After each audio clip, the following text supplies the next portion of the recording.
As I sit here, pen in hand, I feel a shiver run down my spine. The room is dimly lit, and the air is heavy with anticipation. My hands tremble slightly as I recall the events that unfolded, events that brought me face to face with the horrors that lurk in the darkest corners of the human soul. This is the story of my encounter with the Picture of Dorian Gray, a tale that transcends the boundaries of imagination and plunges into the depths of the supernatural. It all began on a dreary autumn evening as the rain pelted against the windows of my small London apartment. I had always been drawn to the macabre, and that night I found myself seeking solace in the works of Oscar Wilde. His novel, The Picture of Dorian Gray, had long intrigued me with its enigmatic premise. Little did I know that my curiosity would lead me down a path of terror and despair.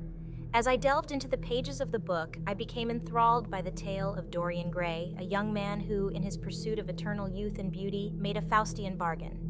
In exchange for his soul, his portrait would age and decay while he remained untouched by the passage of time.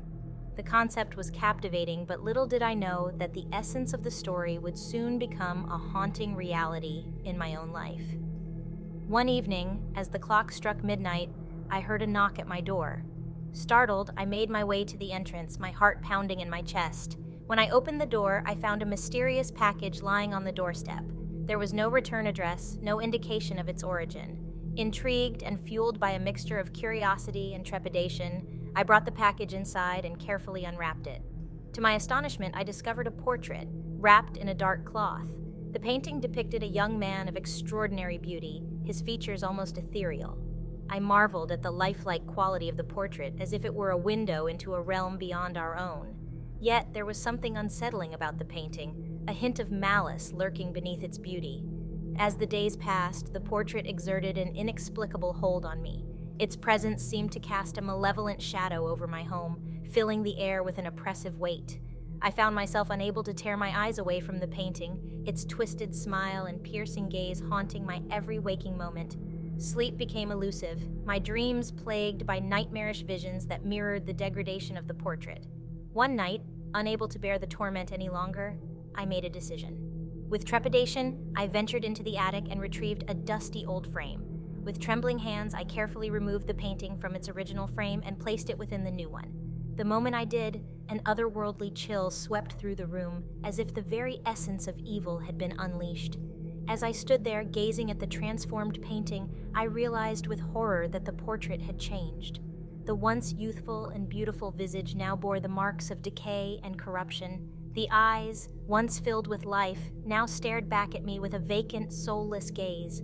It was as if the sins of Dorian Gray had found a way to manifest themselves in my own existence. Fear consumed me as I realized the implications of what I had done. The portrait had become a conduit for the darkest parts of the human soul, and I had unwittingly unleashed its malevolent power. Night after night, I found myself tormented by hallucinations and visions, the lines between reality and nightmare blurring into a maddening haze. It was during one of these episodes that I caught a glimpse of myself in the mirror. The reflection that stared back at me was a distorted version of my former self, a reflection tainted by the sins that had festered within the portrait. Desperation seized me as I realized that the only way to break free from the clutches of this supernatural curse was to destroy the painting, to sever the connection between myself and the embodiment of evil.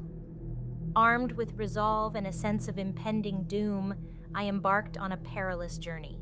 The painting had become my nemesis, a source of both fascination and terror.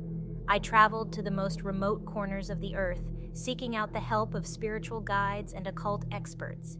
Each encounter led me deeper into the realm of the unknown, a treacherous path where the line between good and evil blurred into obscurity. Finally, after months of tireless searching, I found myself standing before a forgotten temple hidden deep within a dense forest. The ancient guardians of this sacred place sensed the darkness that plagued my soul, and they bestowed upon me a sacred weapon, a blade forged from a fallen star. With the weapon in my possession, I made my way back to civilization, ready to confront the horror that awaited me. Returning to my apartment, I braced myself for the final battle. The portrait leered at me from its place on the wall, its twisted smile etched into the very fabric of my nightmares.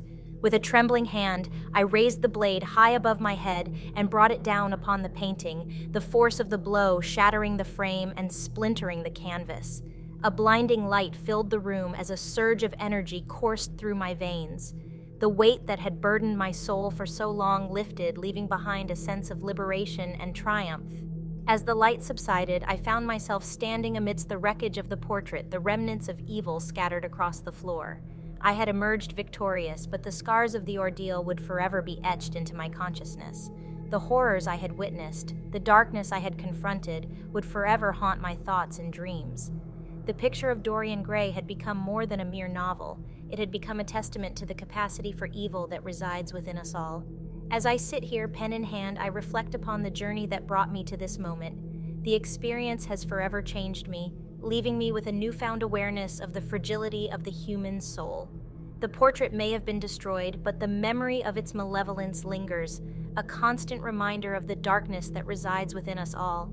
And in the quiet moments of the night, when the world slumbers and shadows dance on the walls, I can't help but wonder if the echoes of that evil will ever truly fade away.